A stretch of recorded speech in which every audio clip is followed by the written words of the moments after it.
नमस्कार दोस्तों, मैं घनश्याम राय आप सभी का न्यूज़ डंका हिंदी में स्वागत करता हूं।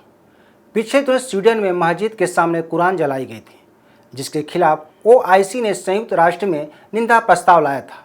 इस निंदा प्रस्ताव का भारत सहित कई देशों ने समर्थन किया है, तो कई देशों ने इसका विरोध भी किया है। भारत द्वारा इस निंदा प्रस्ताव का समर्थन किए जाने की चर्चा हो रही है। सवाल उठ रहे हैं कि आखिर भारत ने इस निंदा प्रस्ताव का समर्थन क्यों किया, जबकि बीते साल जब बीजेपी की पूर्व नेता नुपुर शर्मा ने एक बड़ी टिप्पणी की थी तो ओआईसी ने इसकी निंदा की थी।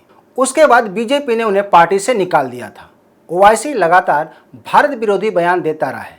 ओआईसी ने कई बार कश्मीर के मुद्दे पर भारत के खिलाफ बोला है। तो दोस्तों, आज हम यह जानने की कोशिश करेंगे कि भारत ने ऐसा क्यों किया और मामला क्या है। अगर आप हमारे चैनल पर नए हैं तो आपसे रिक्वेस्ट है कि हमारे चैनल को सब्सक्राइब जरूर करें। पहले यह जान लें कि मामला क्या है।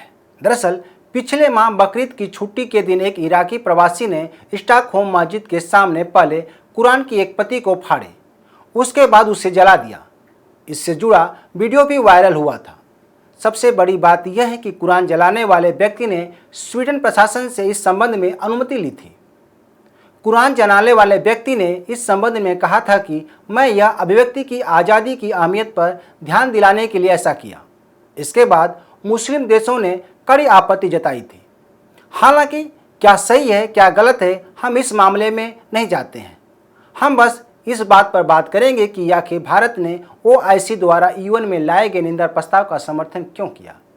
बता दें कि ओआईसी ने 57 मुस्लिम देशों का संगठन है। यह संगठन लगातार भारत पर मुस्लिम समाज द्वारा दोयम दर्जे का व्यवहार करने का आरोप लगाता रहा है। इतना ही नहीं, बीते साल जब बीजेपी की पूर्व नेता नुपुर शर्मा ने एक विवादित टिप्पणी की थी तो ओआईसी ने इसकी निंदा की थी, जिस पर भारत ने उसे लताड़ भी लगाई थी। वहीं ओआईसी जम्मू कश्मीर के मामले पर पाकिस्तान का पक्ष में बोलते रहता है। हालांकि भारत ओआईसी को कोई महत्व नहीं देता है। 2022 में ओआईसी के महासचिव हिस्सेन इब्राहिम ताहा ने एक बयान जारी कर पीएम मोदी से जम्मू कश्मीर में धारा 370 बहाल करने की मांग की थी।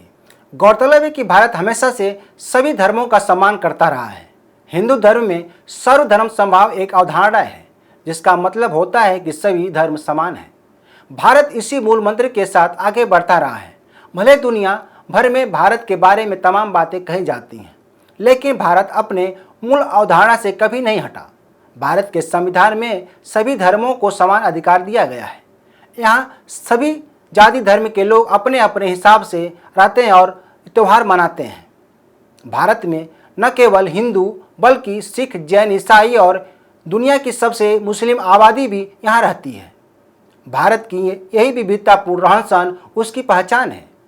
इसको देखते हुए कहा जा सकता है कि भारत ने अपने मूल स्वभाव के ही अनुसार स्वीडन में कुरान को जलाए जाने की निंदा की थी। इसलिए कहा जा सकता है कि जो लोग यह कहते हैं कि भारत में मुस्लिम समुदाय के साथ गलत व्यवहार किया जाता है या बहुसंख्य को बढ़ावा दिया जा रहा है, ऐसा कहने वालों को यूएन में निंदा प्रस्ताव का समर्थन उनके गाल पर एक तमाचा है।